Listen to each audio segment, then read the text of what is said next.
Bismillahirrahmanirrahim. Assalamu alaikum students and welcome back. CS201 Introduction to Programming Using C++. Lecture 8 में part 2 के साथ आपके साथ हाजिर हैं। पार्ट 1 में हमने स्विच स्टेटमेंट देखी, ब्रेक स्टेटमेंट देखी, उनका सिंटैक्स देखा और एक सिंपल एग्जांपल हमने कोड करके देखी। यूजर को 1 to 5 हमने चॉइस दी, नंबर एंटर करें और जो हम यूजर ने नंबर एंटर किया वो हमने स्विच में डाल के देखा। 5 केसेस देखे, जो नंबर मैच किया वो हमने स्टेटमेंट प्रिंट करवा दी और उसके बाद अगर कोई नंबर मैच नहीं किया, यूज़र ने कोई और नंबर दिया तो हमने डिफ़ॉल्ट की स्टेटमेंट में एक सी आउट की स्टेटमेंट प्रिंट करवा दी।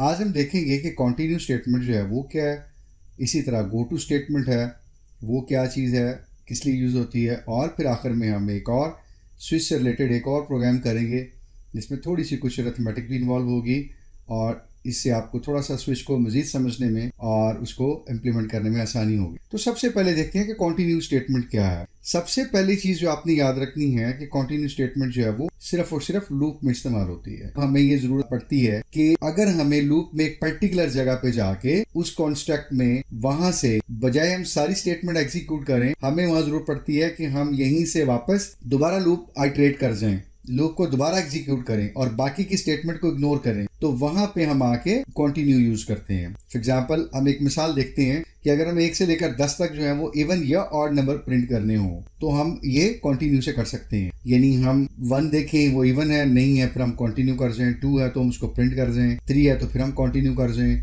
लूप 4 पे जाएगा तो फिर हम उसको प्रिंट कर लें। 5 आए तो हम देखें कि 5 तो हमें नहीं चाहिए, वो ऑड है, हम तो इवन प्रिंट कर रहे हैं, फिर हम कंटिन्यू कर जाएं। इस तरह 6 है तो हम उसको प्रिंट कर जाएं। ठीक है, तो this is how it works basically. तो हम अपने डेव सी के एनवायरनमेंट में आ गए और क्विकली इसको जरा देख लेते हैं कि किस तरह से काम करता है। एक फॉर का लूप लिया हमने, काउंटर को 1 से स्टार्ट किया, लेस देन इक्वल टू 10 और काउंटर प्लस प्लस, सिंपल एक 1 से 10 तक हमने लूप चलाया। लूप के अंदर हम आके क्या रहे हैं कि अगर काउंटर यानी नंबर जो है वो इवन है, उसको 2 पे डिवाइड करें, रिमाइंडर इज इक्वल टू 0, तो फिर क्या करो आप सी आउट काउंटर को यानी नंबर को प्रिंट कर दो और साथ इन्वर्टेड कामा और एक स्पेस प्रिंट कर दो। सिंपल हमने यही काम किया और उसके बाद हमने इसकी ब्लॉक जो क्लोज की है, अभी हम लूप के अंदर ही और हम क्या कह रहे हैं, कॉन्टिन्यू, यानी इवन नंबर प्रिंट होगा, उसके बाद कॉन्टिन्यू का कीवर्ड आ जाएगा। तो बजाय अगली स्टेटमेंट है वो प्रिंट होने के वापस कंटिन्यू जब देखेगा कंपाइलर तो वो लूप में चला जाएगा। यानी पहले काउंटर 1 है वो लूप चला और उसके बाद कॉन्टिन्यू के बाद फिर काउंटर नीचे वाली सी आउट स्टेटमेंट प्रिंट नहीं हुई बल्कि काउंटर वापस चला गया। दिस इज हाउ ये लूप आइटरेट करता रहेगा। जब भी उसको कंटिन्यू मिलेगा अगली स्टेटमेंट प्रिंट नहीं होगी। तो ये आप देख सकते हैं कि उसने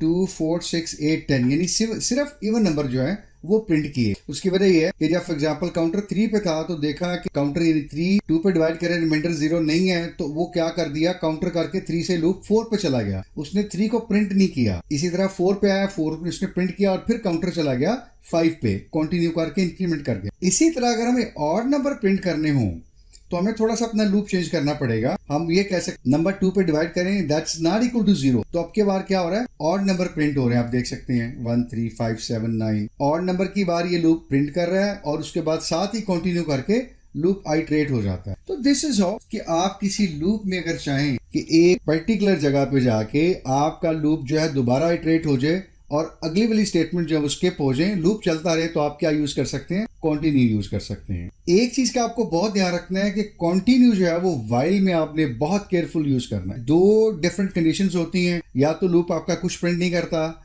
या फिर लूप इन्फिनिट हो जाता है। ये दोनों केसेस हो सकते हैं, वर्स्ट केसेस हो सकते हैं और आपको शायद अभी क्लियर ना हो या आपको समझना है कि क्यों ऐसा हो रहा है। ठीक है, उसकी रीजन ये होती है कि आप कंटिन्यू पहले लिख जाते हैं और आपका जो कंडीशनल वेरिएबल है जो अपडेट हो रहा है वो कंटिन्यू के बाद की पड़ा। एक एग्जांपल हम करते हैं, हम अपने ऑनलाइन जीडीबी कंपाइलर के ऊपर है और यही सेम प्रोग्राम मैंने क्या किया है, व्हाइल लूप से लिखा है। Counter is equal to 1, less than equal to 10, counter को डिवाइड करें 2 पे, रिमाइंडर इज इक्वल टू 0, तो क्या करें आप प्रिंट कर दें। और उसके बाद मैंने क्या किया, काउंटर प्लस प्लस को कंटिन्यू के बाद लिखा है। राइट, अभी हम इसको चला के चेक करते हैं तो आप देख रहे हैं कुछ भी प्रिंट नहीं कर रहा, लूप हमारा कुछ भी प्रिंट नहीं कर रहा। उसकी रीजन ये है कि आपके पास काउंटर 1 है, 1 इज लेस देन 10, ये तो ट्रू हो गया, लूप के अंदर आप आ जाते हैं। 1 divided by 2 is equal to 0, condition false है। अब कंडीशन अगर ट्रू होती तो वो इसके ब्लॉक में जाता आपका लूप, लेकिन आपकी कंडीशन यहाँ पे फॉल्स है। राइट, अब आप देखिए कंडीशन के बाद आपने क्या लिखा हुआ, कंटिन्यू। इसका मतलब यह है कि इफ की कंडीशन फॉल्स हुई, आगे उसको क्या मिला, कंटिन्यू। तो जब कंटिन्यू मिला तो दोबारा क्या हुआ, दोबारा फिर लूप चला गया, फिर वाइल की कंडीशन आई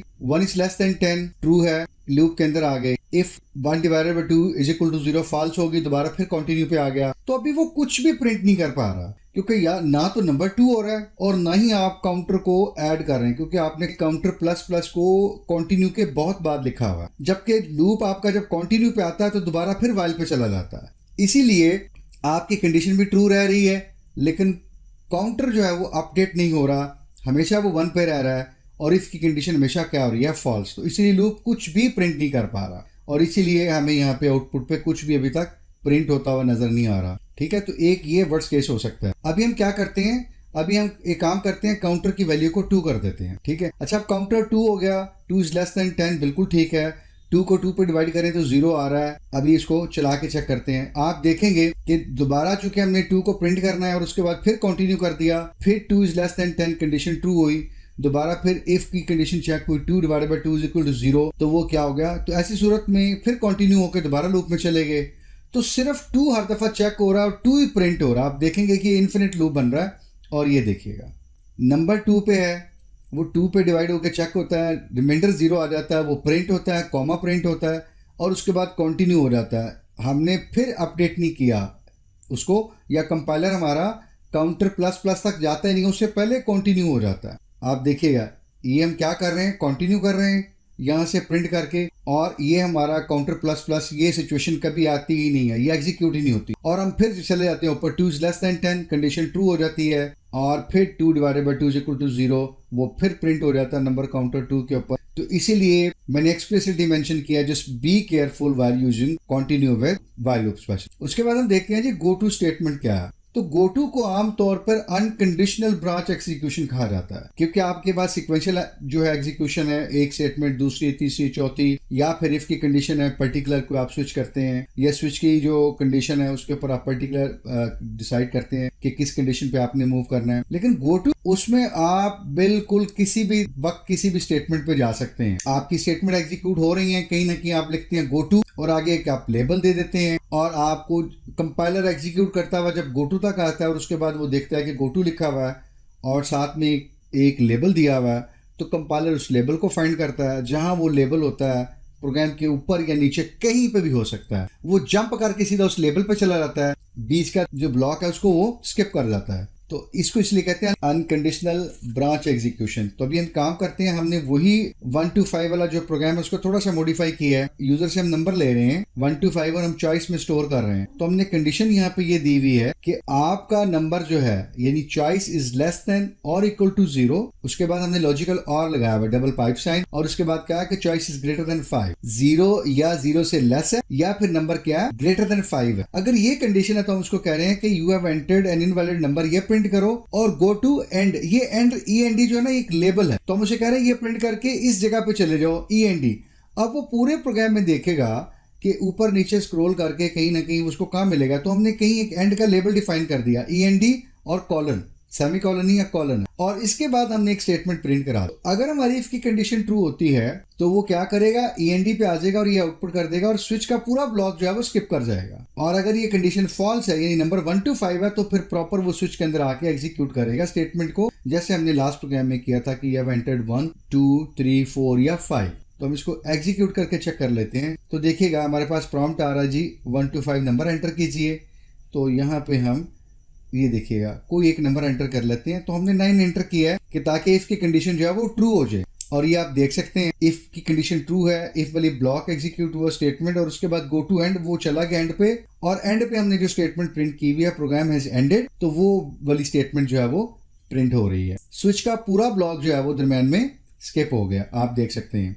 तो यही क्या था, गो टू था, कि एग्जीक्यूशन में कहीं आते हुए उसको गो टू मिला, और उसके बाद वो सारे का सारा बीच में जो कंस्ट्रक्ट है, ये स्टेटमेंट्स हैं, जो सेक्शन है, उसने स्किप कर दिया और एंड पे चला गया, यानी जो लेवल आपने दिया हुआ। तो स्विच को या मल्टी डिसीजन को यूज करते हुए हम एक और प्रोग्राम करने की कोशिश करते हैं कि एक कंपनी है जो कि फंड के लिए कोई डिडक्शन करती है। अब उसकी मल्टीपल कंडीशंस हैं। पहली कंडीशन ये है कि अगर सैलरी 10,000 से लेस है तो कोई डिडक्शन नहीं होगी, 10,000 से ज़्यादा या 20,000 से लेस है तो 1,000 रुपये की डिडक्शन होगी उस पर्टिकुलर फंड के लिए, और अगर सैलरी 20,000 से ज़्यादा है तो डिडक्शंस कितनी होगी, 7%, ठीक है।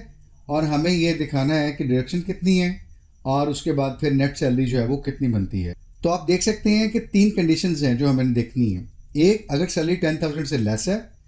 दूसरी, अगर सैलरी 10,000 से 20,000 के दरमियान है। और तीसरी 20,000 से ज़्यादा है। अभी हमने देखा कि स्विच में तो एक वेरिएबल या एक्सप्रेशन के ऊपर हम लगा सकते हैं स्विच, और फिर हम केस में एक वैल्यू चेक करते हैं, जैसे हमने नंबर के केस में 1 2 3 4 5 किया। यहाँ पे तो हमारे पास लेस देन 10,000, ग्रेटर देन 10,000, 20,000 और ग्रेटर देन 20,000, तो ये डिफरेंट एक्सप्रेशंस आ रहे हैं। इनको वैल्यू में कैसे कन्वर्ट करेंगे, थोड़ा सा ट्रिकी पार्ट है ये। तो हम करेंगे ये, जो भी कोई सैलरी हमें देगा हम उस सैलरी को 10,000 पे डिवाइड कर देंगे। ये इसका ट्रिकी पार्ट। इसमें आपके पास कोई वैल्यू आ जाएगी और वो आपके सीधे सीधे 3 केस बनेंगे। आप देख सकते हैं 0 बन सकता है, 1 यहाँ पे 2 बन सकता है, और उसको हम डिफॉल्ट भी ले सकते हैं क्योंकि 20,000 से ऊपर जितनी भी सैलरी होगी वो सबको हमने 7% की फंड डिडक्शन करनी है। अब अपने डेफ सी के एनवायरनमेंट में आते हैं और आप तो हम होल नंबर यूज कर रहे होंगे और हमने 3 वेरिएबल डिक्लेयर किए हैं। एक इंटीजर टाइप का बेसिक सैलरी है, एक आपके पास फंड अमाउंट है और एक उसके बाद नेट सैलरी है। यूजर को आपने मैसेज डिस्प्ले किया कि आप अपनी बेसिक सैलरी एंटर कीजिए। यूजर ने अपनी बेसिक सैलरी एंटर कर दी। अब आपने क्या किया,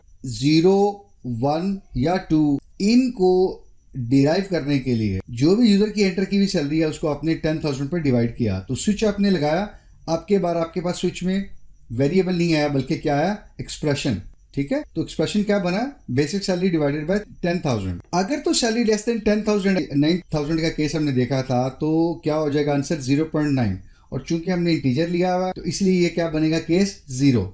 और 0 के केस में हमने कहा कि फंड जो है यानी 10,000 से लेस जो केस होंगे उसमें फंड डिडक्शन नहीं होगी, वो 0 होगा। जो आपकी नेट सैलरी बन रही है हम वही यानी आपको प्रिंट करवा देंगे। तो इसलिए हमने लिखा हुआ कि net salary is equal to basic salary minus fund amount, और फंड अमाउंट चूंकि है कुछ नहीं तो इसीलिए बेसिक सैलरी जो है वही प्रिंट होगी और फंड जो है यहाँ पे 0 प्रिंट होंगे क्योंकि हम फंड की कोई डिडक्शन नहीं कर रहे। दूसरा केस देख लेते हैं जिसमें सैलरी जो है वो 10,000 से ज्यादा होगी, यानी 12,000, 15,000, 18,000 कुछ भी ऐसी सैलरी होगी। 10,000 से ज़्यादा और 20,000 से कम है। तो अब 18,000 के अमाउंट को जब 10,000 पे डिवाइड करेंगे तो आंसर आएगा 1.8, और इंटीजर हमने लिया हुआ है तो क्या होगा, ये 1। तो केस 1 वाले में ये सारी सैलरीज आ जाएंगी। तो हमने यहाँ क्या किया हुआ है, फंड इज इक्वल टू 1000। तो हमने ये कहा था कि डिडक्शन होगी 1,000 रुपए की, तो इसलिए नेट सैलरी निकल आई basic salary minus fund amount, और हमने वो प्रिंट करवा 20,000 या उससे ज्यादा जितनी भी सैलरी होगी 30, 40, 50,000 इवन 100,000, तो वो सारे के सारे केसेस हमने डिफॉल्ट में डाल दिए हैं, ठीक है। उस सूरत में हमने क्या करना है, 7% निकाल लिए फंड अमाउंट, ये डिडक्शन जो है। तो हमने लिखा हुआ है कि जी fund amount is equal to 7% यानी 0.07 मल्टीप्लाई बाय बेसिक सैलरी, और उसके बाद हमने लिखा हुआ net salary is equal to basic salary minus जो भी आपकी फंड की डिडक्शन है, और उसके बाद आपने प्रिंट करवा दिया कि आपकी जो फंड की डिडक्शन है वो कितनी है, वो फंड अमाउंट में पड़ी हुई है, और आपकी नेट सैलरी कितनी है वो आपकी नेट सैलरी के वेरिएबल में पड़ी हुई है। तो हमने वो प्रिंट करवा दिया है। और उसके बाद फिर आप चाहें तो ब्रेक यूज कर सकते हैं, मैंने वैसे लिख दी है, आप चाहें तो उसको स्किप कर सकते हैं क्योंकि डिफॉल्ट के बाद ब्रेक की जरूरत नहीं होती। तो प्रोग्राम को एग्जीक्यूट करके चेक करते हैं। तो ये देखिएगा पहला प्रॉम्प्ट मैसेज हमें मिल रहा है, please enter your basic salary, वही स्टेटमेंट जो हमने एक पहले प्रिंट करवाई हुई है। तो हम यहाँ पे पहला केस चेक कर लेते हैं, और उस सूरत में हम कोई भी सैलरी देते हैं जो 10,000 से लेस है, यानी 9,000 दे लेते हैं। तो ये 9,000 को जब 10,000 पर डिवाइड करेंगे तो 0.9 आएगा, इंटीजर है तो 0 आ जाएगा। तो ये हमारा केस 0 बनेगा। ये आप देख लीजिए, fund amount is equal to 0, यही केस 0 में आ रही है, और नेट सैलरी जो उसकी बेसिक सैलरी है वही नेट सैलरी प्रिंट हो रही है।